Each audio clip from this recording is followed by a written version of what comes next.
After a crash that kills her boyfriend, Catherine Tramell has her car searched by the police, who find illegal drugs.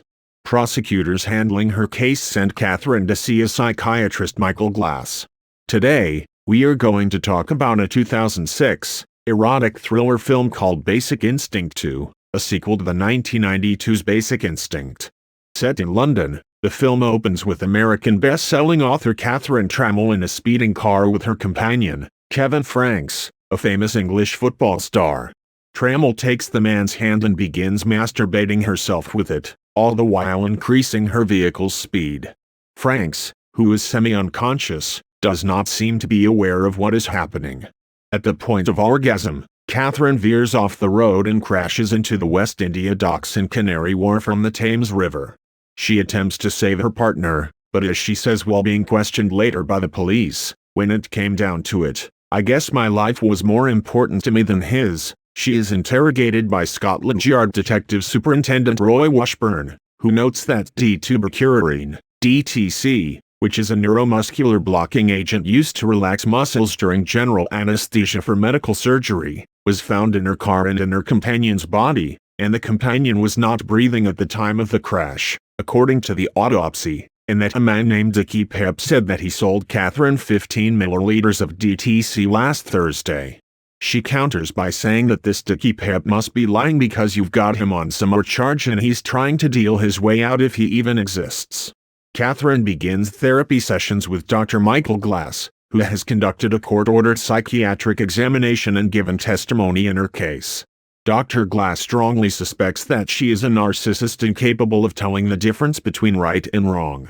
Tramell begins to play mind games with Glass, who becomes increasingly frustrated and intrigued by her. Meanwhile, the journalist boyfriend of Glass's ex-wife, who was in the process of writing a story critical of Glass, is found strangled to death. More murders begin to surface around Dr. Glass, including his own ex-wife. As his obsession with Catherine grows, when his career and life are threatened, he begins to suspect that she is really committing the murders and attempting to frame him for them. Glass increasingly cannot himself distinguish between right and wrong, and the London police begin to suspect him. He confronts Catherine at her apartment, where they engage in passionate love. She gives Glass a copy of the draft of her next novel, titled The Analyst.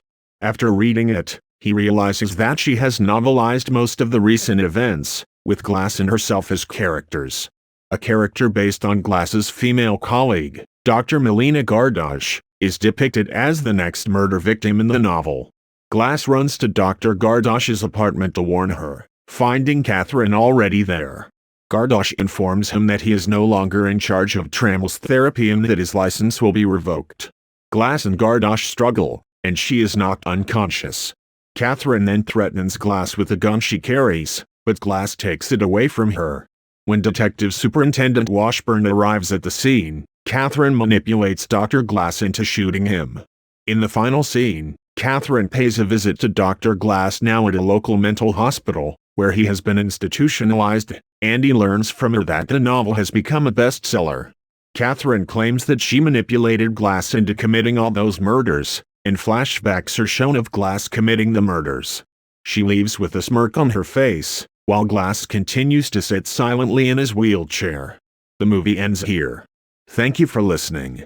Consider subscribing for more videos like this. See you again. Till then, take care.